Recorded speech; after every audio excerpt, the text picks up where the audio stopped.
اس کے بعد اگین وہی والی بات کہ روٹ جو اپنا ڈفرینٹ کریں، جیسے اس میں بھی تھا، اس میں بھی یہی ہے. اور اس میں ایک ایکسٹرا چیز جو اور آ جاتی ہے وہ قربانی ہے. قربانی ہر اس مسلمان پہ واجب ہے جو اس کی استطاعت رکھتا ہے، اور جس پہ آپ اس کو چھوٹے آسانی کے طور پہ یہ کہہ لیں گے جس پہ زکوٰۃ واجب ہے اس پہ قربانی واجب ہے. تو یہ آسان طریقہ ہے سمجھنے کا. تو اپنی استطاعت کے مطابق اگر آپ جیسے آج کل مہنگائی کا دورہ ہے، تو اگر آپ بکرا نہیں خرید سکتے حصہ ڈال لیں. حصہ بھی اب آپ مہنگا ہو گیا لیکن اس میں پھر بھی آپ کو تھوڑا کنسیشن مل جائے گا. تو ایک گائے میں 7 حصے ہوتے ہیں، اونٹ میں 7 حصے ہوتے ہیں، وہ آپ ڈال سکتے ہیں جیسے بھی آپ کے لیے آسانی. الحمدللہ رب العالمین، الصلاۃ والسلام علی رسول الکریم، اما بعد، اعوذ باللہ من الشیطان الرجیم، بسم اللہ الرحمن الرحیم. عیدین، 2 عیدیں جو مسلمانوں کی ہیں، عید الفطر اور عید الاضحیٰ، ان کی سنت نبی کریم صلی اللہ علیہ وسلم کی کیا تھیں، ان کے بارے میں انشاءاللہ آج پڑھنے کی کوشش کریں گے، اور اللہ تعالیٰ میں اس کی اتباع نصیب فرمائے. ان 2 عیدوں میں ایک چیز کامن ہے، اور وہ کیا ہے؟ آپ کو اندازہ ہوگا اس بات کا کہ دونوں عیدیں جو ہیں یہ اجتماعی عبادت کے بعد آتی ہیں. پہلی عید جو ہے وہ رمضان المبارک، عید الفطر جو ہے وہ رمضان المبارک کے بعد آتی ہے. وہ بھی ایک اجتماعی عبادت ہے. سارے مسلمان رمضان کے روزے رکھ کے فارغ ہوتے ہیں، اور پھر اللہ تعالیٰ ان کو عید الفطر کی خوشی عطا فرماتے ہیں. اور عید الاضحیٰ جو ہے، جو کہ اب آئے گی، وہ حج کی ایک جو اجتماعی عبادت ہے مسلمانوں کے ہاں، اس کے بعد یہ عید آتی ہے. تو اس کے اندر ایک چیز جو کامن ہے دونوں عیدین میں، وہ یہ ہے کہ اللہ رب العزت نے دونوں عیدین کی خوشی جو ہے وہ اجتماعی رکھی ہے. یعنی کہ امت کی اجتماعی عبادات کے بعد اللہ تعالیٰ نے امت کو 2 اجتماعی خوشیاں عطا فرمائی ہیں. تو اس لیے ان دونوں عیدوں کے اندر یہ چیز کامن ہے. ہاں، تھوڑا سا فرق دونوں عیدوں کے اندر موجود ہے کہ ایک عید کے اوپر اللہ رب العزت نے ایک واجب ہمارے اوپر کر دیا، جو لوگ استطاعت رکھتے ہیں، جس میں قربانی کرنی ہوتی ہے. عید قربان بھی لوگ اس کو کہتے ہیں، یہ چھوٹی عید، یہ بڑی عید، جیسے ہمارے نارمل اصطلاحوں میں استعمال ہوتا ہے وہ. لیکن ایک چیز کامن ان دونوں عیدوں میں یہ ہے کہ دونوں عیدیں جو ہیں وہ، اس کے پیچھے حکمت یہ ہے کہ مسلمانوں نے کیونکہ اجتماعی طور پہ اللہ کے ہاں روزے رکھے، اللہ کے ہاں رات کو قیام کیے، اللہ نے ان کو خوشی عطا فرمائی. پھر اس کے بعد اجتماعی طور پہ مسلمانوں نے حج کا سفر کیا، اور اجتماعی طور پہ اللہ تعالیٰ نے مسلمانوں سے قربانی لی. اس کے بعد اللہ تعالیٰ ایک تحفے کے طور پہ عید کا تحفہ عطا فرماتے ہیں. اور جو علماء ہیں اور مشائخ ہیں وہ یہی کہتے ہیں کہ اگر صرف ان 2 عیدوں کا ذکر اگر آپ اپنی زندگی میں اگر اس فکر سے دیکھیں تو آپ کو خود ہی سمجھ آ جائے گی کہ اللہ آپ سے چاہ کہہ رہے ہیں کہ آپ کی زندگی کا معمول یہ ہو تو آپ کی موت عید کا دن ہو سکتی ہے. اگر آپ کی زندگی کا معمول جو ہے وہ اس طرح کا ہے جیسے رمضان المبارک میں ہوتا ہے یا جیسے حج کے دنوں میں ہوتا ہے، لوگ اجتماعی عبادت میں مصروف رہتے ہیں. حج کے پہلے 10 دنوں کی اللہ نے قرآن میں قسم کھائی ہے، آپ کو پتہ ہے وہ بابرکت دن ہے. اسی طرح جو آخری عشرہ ہے رمضان المبارک کا، وہ بابرکت عشرہ ہے، اور یہ پہلا عشرہ جو ذوالحج کا آ رہا ہے یہ بابرکت عشرہ ہے. تو اگر یہ کوئی انسان اس کے اندر سے اپنی زندگی کے اندر سے کچھ حاصل کرتا ہے اور اس کے بعد اسی طرح اپنی زندگی کو اس طرز پہ چلاتا ہے، تو اس کا موت کا دن اس کا عید کا دن ہوگا. تو یہی یاد رکھنے کی بات ہے. تو جیسی زندگی گزرتی ہے میرے بھائی، آپ دیکھ لیں، اللہ معاف کرے، جیسا رمضان گزرتا ہے اس کا افیکٹ ہماری عید پہ بھی آتا ہے. آج ہماری عیدیں کیوں فقط صرف ایک ایونٹ رہ گئی ہیں؟ وہ اس کی وجہ صرف یہ ہے کہ ہماری اسپرچویلٹی جو ہے دیٹ ہیز ٹوٹلی گون اوے. جو اسپرچویلٹی ہے رمضان المبارک کی وہ دیٹ ہیز گون اوے، اور جو اسپرچویلٹی ہے بیسیکلی حج کی یا عید قربان کی دیٹ از آلسو گون اوے. تو دیٹ از وائی ہم قربانی صرف ایک عادت سمجھ کے کرتے ہیں، حالانکہ اس کو ایک پراپر عبادت اور سنت سمجھ کے کرنا چاہیے. ویئرز روزے بھی ہم ایک صرف عادت سمجھ کے معاذ اللہ رکھتے ہیں، اللہ کا حکم سمجھ کے نہیں رکھتے. نمازیں ہم اللہ کا حکم سمجھ کے آج پڑھتے تو ہیں، لیکن صحیح نیت جو ہے ہماری وہ یہ نہیں ہوتی. تو اس لیے ہمیں ان چیزوں میں اگر ہم درست کریں گے تو ہماری جو عیدیں ہیں وہ automatically you will benefit from them. سنتیں کیا ہیں عیدوں کی؟ موسٹلی جو ہیں وہ سیم ہیں، بس ایک دو سنتوں میں فرق ہے. لیکن میں آپ کو تھوڑا سا عید الفطر کی سنتوں میں کیا آتا ہے کہ آپ کو پتہ ہی ہے، سب سے پہلے غسل اور پریپریشن ہے. جیسے جمعے کے دن ہمارے ہاں جمعے کا دن جو ہے عمر بن خطاب رضی اللہ تعالیٰ عنہ نے فرمایا اس کے بارے میں کہ یہ مسلمان کے لیے عید کا دن ہوتا ہے، اور لیکن یہ ڈکلیئرڈ عید نہیں ہے، مطلب یہ لیکن خوشی کا دن ہے، کیونکہ اللہ تعالیٰ نے اس کو سید الایام بنایا ہے، بڑا دن بنایا ہے مسلمانوں کے لیے. اور اس کے اندر بھی اس وجہ سے کیونکہ اس میں بھی ایک اجتماعی نماز ہے، جمعے کی نماز جو ہے. باقی انفرادی نمازیں ہوتی ہیں، ان کے اندر جماعت کی نماز ہوتی ہیں، لیکن آپ نے دیکھا ہے جمعے کے اندر مجمع زیادہ ہوتا ہے. تو اسی طرح اس میں بھی جی غسل اور تیاری اپنی جو نماز سے پہلے، عید کی نماز سے پہلے غسل کر لینا، یہ حضور صلی اللہ علیہ وسلم کی ہمیشہ سے سنت تھی. عید الفطر کے اندر حضور صلی اللہ علیہ وسلم کی دوسری سنت یہ تھی کہ حضور صلی اللہ علیہ وسلم ہمیشہ نماز پہ جانے سے پہلے کوئی میٹھی چیز کھا لیا کرتے تھے. اس وقت عمومی طور پہ کھجوریں ہی ہوتی تھی. تو آج بھی آج لوگ کوئی اور میٹھی چیز کھا لیتے ہیں، جیسے کوئی بھی چیز گھر میں بنی ہو میٹھی تو وہ کھا لی جاتی ہے، لیکن پریفریبلی وہی کرنی چاہیے جو کھجور نبی کریم صلی اللہ علیہ وسلم کی سنت ہے، اور وہ بھی طاق عدد میں، یعنی کہ 1 3 5 7 اس میں نماز سے پہلے یہ سنت ہے، سنت کو زندہ کرنا چاہیے. اس کے بعد جو آپ کے پاس اویلیبل بیسٹ کلوتھنگ ہے، ضروری نہیں ہے آپ ایک نیا ڈریس اپنے عید کے لیے لینا ہی لینا ہے، یہ کوئی فرض نہیں ہے. جو بھی بیسٹ اویلیبل کلوتھنگ آپ کے پاس ہے آپ کی وارڈروب میں، آپ اس کو استعمال کریں. نبی کریم صلی اللہ علیہ وسلم کی سنت مبارکہ تھی، اور جو بیسٹ ہوتا تھا وہ نبی کریم صلی اللہ علیہ وسلم پہنتے تھے، اور اس کے بعد اس کے اوپر پرفیوم لگاتے تھے. تو خوشبو لگانا بھی سنت ہے، اور اچھا سب سے اچھا جوڑا، ضروری نہیں نیا ہو، جو آپ کے پاس بیسٹ اویلیبل ہے وہ پہننا، یہ نبی کریم صلی اللہ علیہ وسلم کی سنت تھی. ریسائٹنگ تکبیرات لاؤڈلی جب آپ نماز کے لیے جا رہے ہیں، اور تکبیرات کا آپ کو پتہ ہی ہے، اللہ اکبر اللہ اکبر لا الہ الا اللہ واللہ اکبر اللہ اکبر وللہ الحمد. اس کے بعد جی عید کا جو پریئر وینیو ہے، موسٹلی پسند یہ کیا گیا کہ کھلی جگہ پہ عیدگاہ پہ نماز پڑھی جائے. ہمارے ہاں عید گاہیں ہیں کھلی، اس میں پڑھی جاتی ہیں. تو نبی کریم صلی اللہ علیہ وسلم نے اوپن گراؤنڈ کو پریفر کیا ہے مصلی کو رادر دین مسجد کے اندر. لیکن اب کیونکہ مجبوری ہے آپ پڑھ سکتے ہیں، اس میں کوئی ایشو نہیں ہے. اس کے بعد ایک اور سنت جو اللہ کے نبی کی تھی وہ یہ تھی کہ ڈیفرنٹ روٹ استعمال کرتے تھے جانے کے لیے، ایک راستہ اور واپسی کے لیے دوسرا راستہ استعمال کرتے تھے. اس میں حکمت یہ ہوتی تھی کہ جتنے لوگوں سے ملاقات ہو سکے ملاقات ہو جائے 2 ڈیفرنٹ راستوں سے جانے پہ. اور یاد رکھیے گا عید الفطر سے پہلے فطرانہ آپ کو پتہ ہے کہ آپ نے ادا کرنا ہوتا ہے. فطرانہ کیا ہے بیسیکلی؟ فطرانہ از بیسیکلی کہ روزوں میں جو کمی پیشی رہ جاتی ہے اس کو آپ نے پورا کرنا ہے. فطرانہ یہ جو آپ کا ہوتی ہے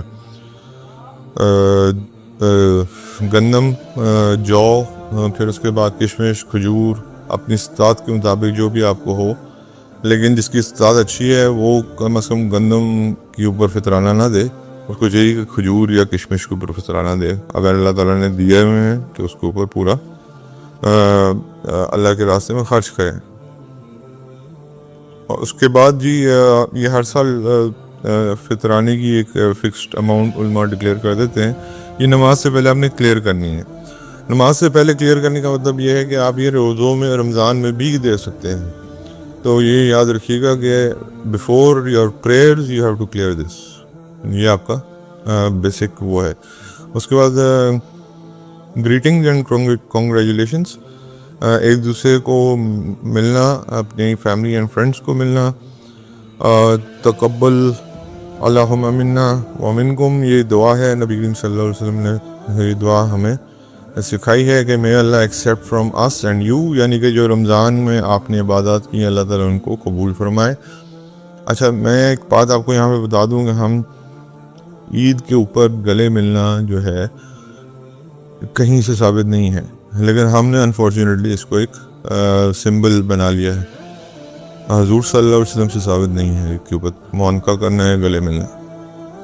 اور یہ اگر کوئی نہیں ملتا جو اسٹرکٹلی اللہ کے نبی کی سنتوں کو, اب میرے ایک جاننے والے ہیں جو نہیں ملتے, وہ اللہ کے نبی کی سنت کو اتنا اسٹرکٹلی فالو کرتے ہیں, وہ گلے نہیں ملتے, معانقہ نہیں کرتے, تو لوگ ان کو معاذ اللہ کہتے ہیں پاگل ہے, معاذ اللہ. وہ حضور کی سنت فالو کریں بھائی. تو آپ انڈائریکٹلی جب آپ کو علم نہ ہو کہ وہ اگر نہیں مل رہے تو نبی کریم صلی اللہ علیہ وسلم کی سنت کو فالو کر رہے ہیں, تو آپ اگر ان کو پاگل کر رہے ہیں تو معاذ اللہ ثم معاذ اللہ آپ بے علم ہیں, جاہل ہیں, آپ کو پتہ ہی نہیں ہے کہ اللہ کے نبی نے یہ کام کیا ہی نہیں کوئی.